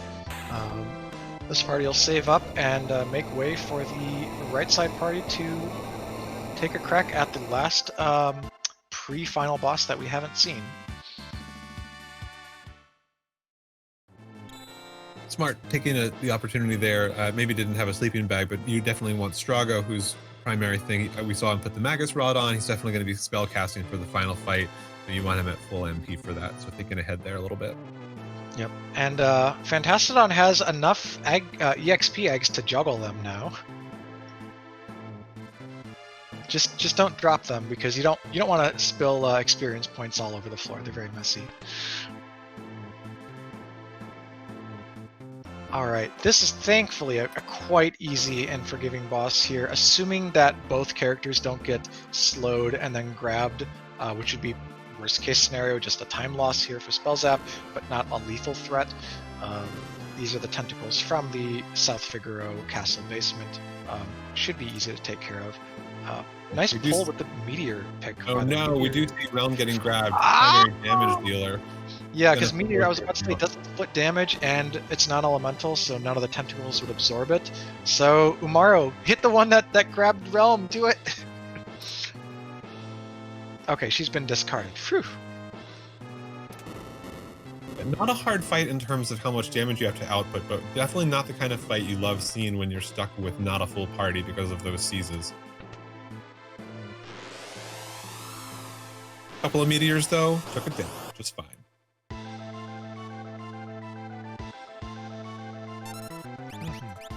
So that's the third statue down as Fantastadon pulls the Guardian spot, which was Air Force.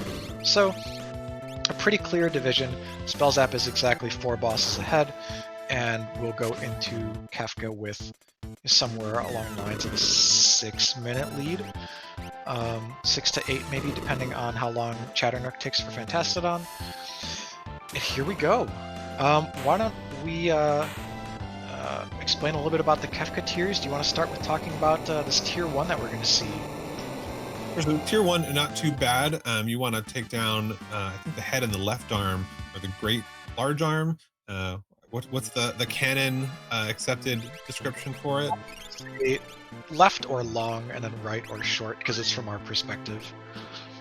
Right, so the first tier, not too scary, and obviously the one, I believe it's the long arm, can also be doomed or otherwise insta-killed, so strats to move that along quickly. I don't think I knew what that chest was there that Fantastadon just grabbed a hero right now. You learn about obscure chest locations in this thing all the time. It's great to watch the veteran runners play this.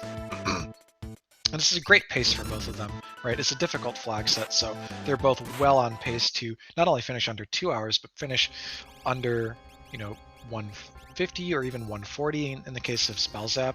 So really, really good. And here we have it. Sabin's going to lead off with a Doom on the left hand. Want to get that gone as quickly as possible. If it lands, oh, it's a miss, so we're going to have to try again. Although I see Raiden equipped there, so another great use of an Esper. Not something we see played too often, but Raiden even better than Odin in terms of being able to pull off one of those insta-kills. Yep. I didn't see we have a golem one. Did you see Realm used Maduin, which frankly I rarely see cast, but it is, party-wide non-elemental damage. Now Locke can just go to town on that head and right arm. Yep. Ideally, you still focus down the head so that you don't get quaked, but yeah. It can be very unfortunate for the entire party. The party is low enough HP. Locke would definitely die. And you wouldn't want to. That's like the nightmare scenario is you lose your Valiant Knife user on the first tier. The other danger can be if you've got a front row Valiant Knife user, they take a substantial amount more damage from physical attacks and counterattacks, but none of that happened today. spellzapp clears tier 1 and is on to tier 2. What can you tell us about this second tier? So tier 2, we've got 4 different elements that you have to navigate. One of them you can really eliminate the threat right away. That's Magic, who we see with the kind of Sabin and strong arm hair on the left side. If you mute him earlier, you're going to save yourself a lot of trouble. Then you want to focus on that Tiger, the lower right-hand corner face. That's going to be the highest damage output. If you can get that out of the way sooner, the other 3 pieces will be easier to take down. Sorry, there's a quick distraction here against Chatternook. I think Fantastadon just threw like an Oral Lance or something at Chatternook. It did quad 9s.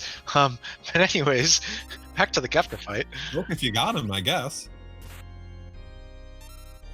I mean, honestly, this could be an opportunity, if something goes wrong here on the statue for spellzapp, not losing all this time to Chatternook, because we didn't even see him transition back once. This is a quick little speed gain for Fantastadon here to get to the final. But spellzapp just dishing out damage here on this second tier. The ices are doing 5,000 to 6,000 on the Tiger face. Tools was doomed successfully on the first try. This is going to be one of the quickest tier 2s I think I've seen.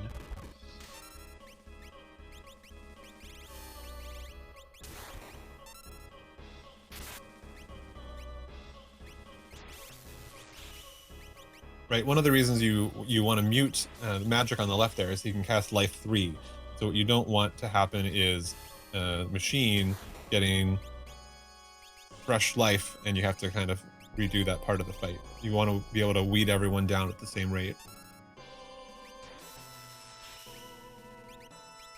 Yeah, just massive amounts of damage being put out by this party. I mean, that is one of the side effects of having dragons as a requirement for dragons as a requirement, is that the characters you finish the game with in this flag set come in pretty high leveled, pretty capable of dishing out the pain. And it looks like it's time to start setting up some of those life 3s on the important characters. Doing that before 10 hits is especially important if 10 hits decides to be really mean. Right, so 10 hits is one of the final move. Here it comes. The first hit, I think, is worse than the 9 that follow. I might be remembering that wrong, but obviously you don't know if one character is going to get hit by all 10, and suddenly they're out of the picture for the third tier. But he's okay. Yeah, I'm probably not mad that Locke took some damage there, because that only means more damage for the Valiant Knife in the next tier as long as he's alive. Yeah, and if we see a Whirlwind to start out here, we'd go to even lower HP, though you probably don't need to drop it anymore at this point. Fantastadon is clearing out the tentacles, also a little bit faster of a fight for him than spellzapp because he's got 3 characters to deal with them, less chance of your DPS getting taken out by a seize. Tier 3 opens with a Whirlwind at full health, so whatever, for the from the girl. Tackstar goes into rest that might have been meant to be targeted at Girl, but Meteor here is going to deal non-elemental damage to both of them. You don't want to deal elemental damage. Girl will absorb that. Oh, an Illumina proc. This might Yeah, that's not what you want. back to full. No, it only healed 4820, but still, that's backwards progress. I am curious, you know, obviously Tackstar going to do some damage, but I am surprised that Locke just didn't start attacking right away with that. Probably just trying to take down the girl, as you said, and just mistargeted at the beginning there. And we see Sabin now summoning Golem. Golem's going to really help for the final counter of Calmness, which can insta-death some of your characters. If you're playing vanilla and you've got lots of strong characters in reserves, that's great. But for a speed run like this, where you want those 4 party members the whole way through, you cannot risk getting hit by that insta-kill as the final counter move, because then you're going to lose one of those important party members. So the Whirlwind did come out, hitting Locke, which is honestly probably good, missing 2 characters but hitting Strago. So Strago went to low HP, but it doesn't matter. We see the Calmness counter come out and fail thanks to the Golem shield. Going into the final tier here, you would expect the first move from Kefka to be Fallen 1, which would set every member to 1 HP. However, if you deal enough damage to get Kefka to start charging Goner, you would actually skip Fallen 1 entirely, and I think spellzapp is capable of that. Yeah, if it just gets out and attack before Fallen 1 happens, we might not see it happen. Things are looking good. I think spellzapp is in a fairly secure position. I won't say very, but a fairly secure position here to finish out the 4th tier and close out this race. But it's you never know. If you just get quite the wrong timing with a Goner straight into an ultimate counter, things can go bad. And we see Fantastadon has arrived at Kefka, so, you know, we really are just the Kefka fight apart between them. And that's a phenomenally close position, the kind of like close race you love to see in this particular randomizer, where the divergent paths can lead runners on such a different route through the seed. And it looks like you called it. We did not see a Fallen one there, and we've got some shakes going on. I think Locke, yeah, like a one big bolt 3 or something here, and then Locke probably just solos the rest of the fight. Sabin, though, with the 5200 actually clears. We didn't even need the second Locke hit. Yeah, wow, that Illumina just absolutely doing the job. Spellzapp has finished in first place with an official Discord race bot time of 1 hour, 34 minutes, and 40 seconds. Get out those GGs in the chat. Spellzapp will advance on in the returners bracket to face Locke next week. We're super excited to see that finish. It was a tight race. From here, we'll call the rest of Fantastadon's fight through Kefka while we await spellzapp to join us if he's available for an interview. Yeah, I think the real difference we saw in this race, obviously, was how quickly they went that Strago check, or the Umaro check to get Strago, to really open up the rest of their checks. And I think spellzapp getting there first really made the difference. But really, Fantastadon very close behind in a very strong race for both of them, and Fantastadon not struggling at all so far in this. Yeah, using a similar focus here to spellzapp to dispatch of tier 1, and is already through it. So on to tier 2. Both these runners have the kind of offense that matches up really well with these tiers. I think the flags that kind of lends you to being, or lends itself to having you be over prepared rather than under prepared. You got so many reward tier items and so much experience throughout the seed, and then the Illumina at the top of the tower for both of them is just sort of like the cherry on top. It was the cherry on top of the ice cream tower. And here I was ready for cake with icing, but to each his own.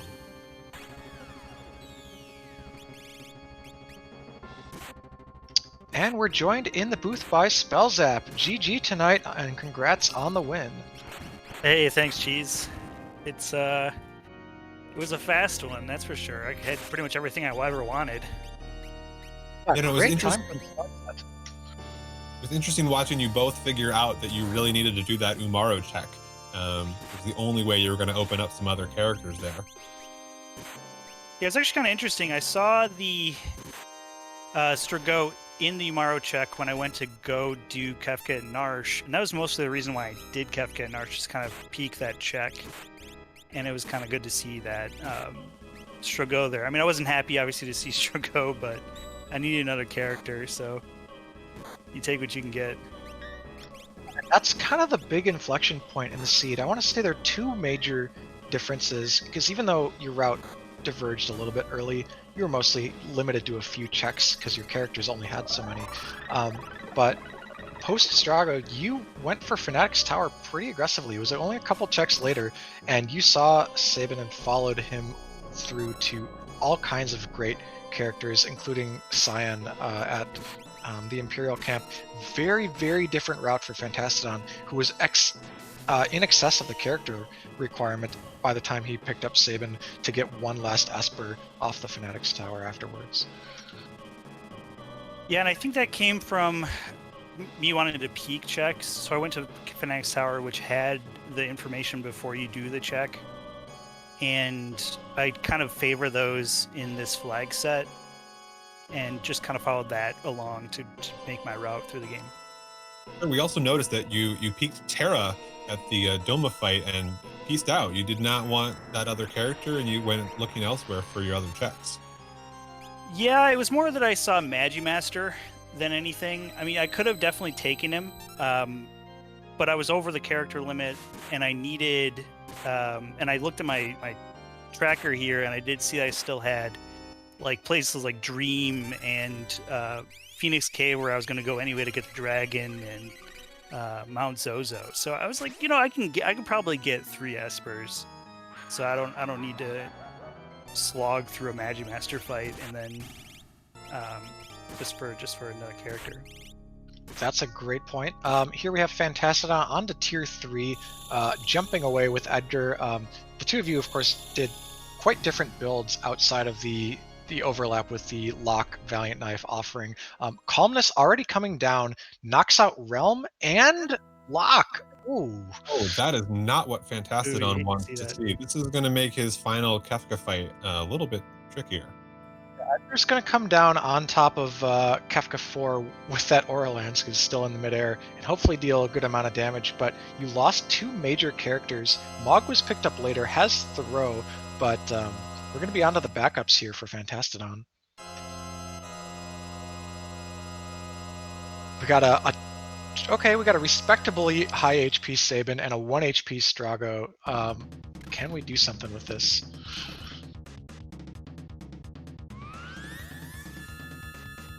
Yeah, the two of you invested quite differently in your characters, again, and your builds as well, of course. Big time emphasis on the jumping here for Fantastadon. Gets a nice Pearl proc there off the Pearl Lance. I thought it was an Aura Lance, but clearly it's a Pearl Lance. Strago is... the Aura Lance, remember? Yeah, that's right. Yeah, through the Aura Lance at Chatternook. Good point. Oh, by the way, talk about Chatternook. That was a struggle for you there, sir. Oh, yeah, I was sitting there for a while.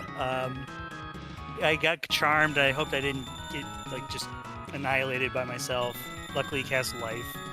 But I was sort of sitting there thinking about, the seed and all the rest of this stuff. So it was definitely a good time to just sit around and do a little bit of meditation and prepare for Kefka. Fantastadon has responded to the Fallen One with some heals, so 3 characters up and capable of contributing here. Mog is just going to throw the best things available, whatever they may be. Sabin is sitting here waiting in the magic menu to decide what to do. Gonna throw out a Fire 3, try and deal as much damage as quickly as possible here. 3100, that's respectable from your backup character.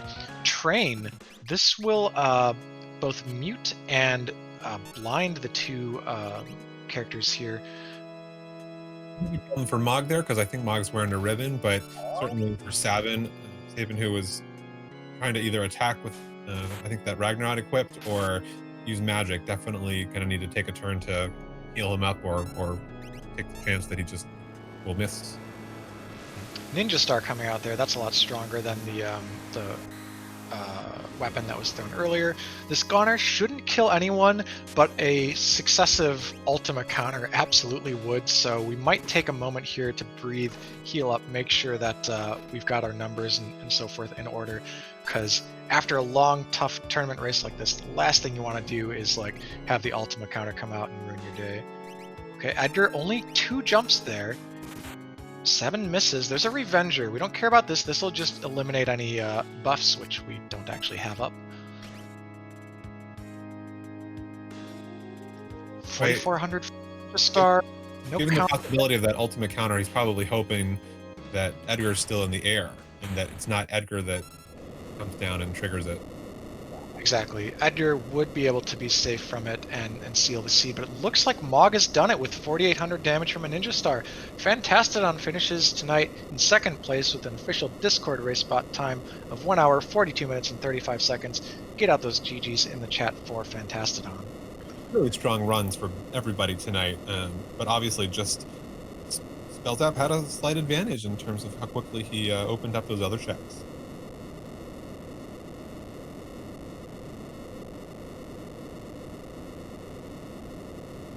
So as I recall, the spellzapp will now go on to face against Locke. Is that right?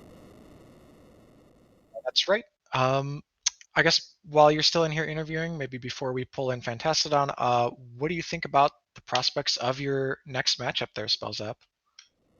Sorry, I didn't catch. Well, who am I facing next? Locke. Locke. That's right. That's right. Yeah, I mean Locke's great. You know, he can hold a valiant knife. So no, but he's a great. I've watched a couple of his races, and it's going to be really fast. It's going to be whoever can do it, whoever messes up the least. Great. Well, we're looking forward to it. And thanks for just giving us a heck of a show tonight. It was really fun to watch watch both of you put on this great example of the randomizer and all its capabilities and divergent routes. And we're joined in the booth by our 2nd place finisher tonight, Fantastadon. GG, how are you feeling? GG. I'm feeling a little weird. That was kind of an odd one for me. There were like, you know, obviously great items, great espers, and the checks were just kind of not great. Right. It was really interesting watching you both struggle until you had to take that Umaro check and take Strago, who you probably didn't want, but was really the only way to open up. And you then both went in very divergent directions. How do you feel about the route you went? It seems like you were finding lots of characters and not necessarily the espers you needed, and they weren't even in the auction house. Yeah, I feel like I should have done Fanatic's Tower a lot sooner. Right, that's actually what we saw spellzapp do. Is he was doing Fanatic's Tower while you were doing Burning House, and you both found a Figaro brother, but turns out you needed both of them in your case. So probably lost a little bit of time there. But you actually had a really interesting advantage. Y'all both took on the dragon in World of Ruin Narsh, and spellzapp wasn't able to pull it off, and you were. So for a while, it was looking like you actually had a great dragon advantage. Really, really sort of courageous and a successful strategy there that unfortunately just didn't save you enough time in the end. But really interesting choices there. That was not a strategy. I was trying to avoid the dragon and failed. And luckily it was the fire dragon and I had a fire shield. I've been there. Yeah, those dragons are sneaky. The one in Figaro Castle is super hard to avoid too. He's like squeezing around there, but it's like maybe 5 spots wide. What I wanted to ask you was what you thought about the pile of experience eggs you had to juggle by the end of the seed. I found 3. I've never had a seed with 3 experience eggs before. And these are like the worst flags for experience eggs. Though I figured by the end, I had to lock that was like 30 something. So I figured just put it on him, get him as high as possible, and go V-knife the rest of the seed.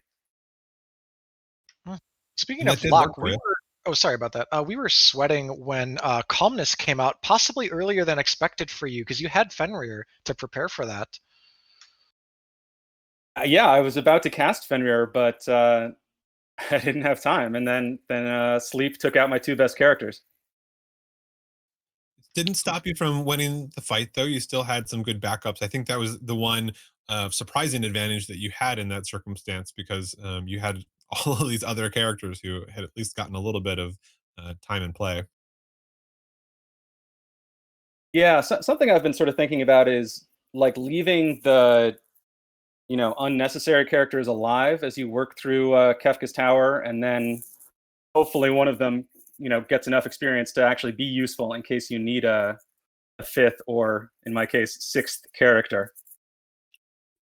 I did want to ask you one other question there, Fantastadon, and I don't want to embarrass you, so I hope I'm not. But we noticed you put the cursed shield on Umaro at the very beginning, who can't actually uncurse it. I was wondering if you noticed that and switched it, or if it was just because you took Umaro out of the party there. I did not know that. That's good to know. I thought that like maybe when you take the curse shield off and put it back on, like it resets or something. Because I guess everyone saw. Yeah, I definitely took him through enough battles to do it. Um, but yeah, Because that's good to know. he can't get magic points, and so that's why he can't. Yep, it's just Uncurse it. Umaro and Gogo. Everyone else is good to go though. Good to know. Yeah, I'm gonna write that one down because I didn't know that either. Yeah, Either so way, both of you, That's like the only reason I kept Umaro in my party and early on, was just to lug that shield around. yep, just from the beginning there, actually, the two of you took pretty divergent routes. Spellzapp, you focused mostly on World of Balance, while Fantastodon had the shield like right away, and Ribbon I think was found by both of you early. I know there was one in Albrook, and yeah, when you get a low count cursed shield like that and you can uncurse it, it's just like such a powerful piece of gear for making sure you've got that one rock solid character to get you through all your like mid game and later fights. Yeah, and I wasn't too concerned about getting that.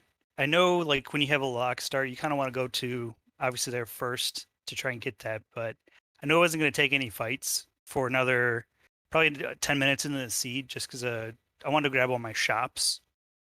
And then when I hit up World of Ruin, I'm going to go and obviously grab the lock check, but then go to Coliseum just for a quick little dip and see if there's anything good to pick up. Oh yeah, what were you trying to get when you got sneezed away by that turtle? It was an ice shield for I think like a gold helmet. It's pretty good. Yeah. Typically I can pick up something kind of middling there, and that's why I like going to shops and just grabbing like 11 antidotes and all like the little low things in hopes that one of them pays off. At least in these flag sets. Hmm. Well, either way, you both had an incredibly strong run. It was really exciting watching both of you. So I hope you both feel really great about it. It was a good viewing experience and hopefully a good playing experience. Yeah, absolutely. I mean, the Coliseum's been super fun. The obviously community's been great, and it's been awesome to see just how much improvement there's been just in the few weeks this has been going on. I mean, I did not see myself getting this far, but I remember I actually casted a spell zap race a few weeks ago, and just seeing the improvement from then to now for him and for so many people has been really cool to see. So this has been a lot of fun. It's a young randomizer, relatively speaking. A lot of the community is even amongst the best in the community. They're still improving at a rapid pace, learning just how far you can push the limits of it, and it's really exciting to see. Um, I don't have any more questions for the runners here. Do you have anything else you'd like to ask them, Sir Blogs a lot? No, but I just want to say this was my first time being part of one of these races as a commentator or anything else. So thanks for really giving us a great show. It was fun to be taking this next step to join you all in the community. Yeah, hey, thanks for doing the comms for us. I mean, it's always nice to have somebody come out and do that for your race, and then you get to go back and watch it and then enjoy. Yeah, for sure. Thanks for the Restream team for making this all happen. GG to Spells. Looking forward to some more races in the future. Yeah, Let's give PGG. one more shout out to Brianna Fofana, who was tracking for us, and Keith McRocks, who was restreaming for us. And thanks to Cheesenator for helping me get my first start with commentating. It was great to be here. Absolutely, it's been a pleasure. I've had a good time tonight. My second thanks for all the restream and tracking crew in the background, as well as the community for getting us set up here on the channel. With that, I hope you have all enjoyed this tournament race. We will have more action for you coming soon. Tomorrow night, we have Edgeworth versus. Hang on. Is that Javanator? No, wait. I'm gonna find it. It's in the Coliseum somewhere. No, it's in the. We have a matchup tomorrow night for you. I promise. I just Drew is what they're saying. Drulith, there we go. Yeah, yeah. So Edgeworth versus Drulith, 7 p.m. Eastern on the Worlds Collide channel. So tune back in tomorrow night for some more action. That'll be in the what's the not returners bracket called? I guess just the winners bracket. I don't know that answer, but it's going to be a great race, whatever it's called. Oh wait, actually no, that is the returners bracket too. All right, my bad a couple times over there. But tune back in tomorrow night, and thanks for joining us tonight. So I hope you all enjoy the rest of your evening or morning wherever you are. Peace. Take care, all.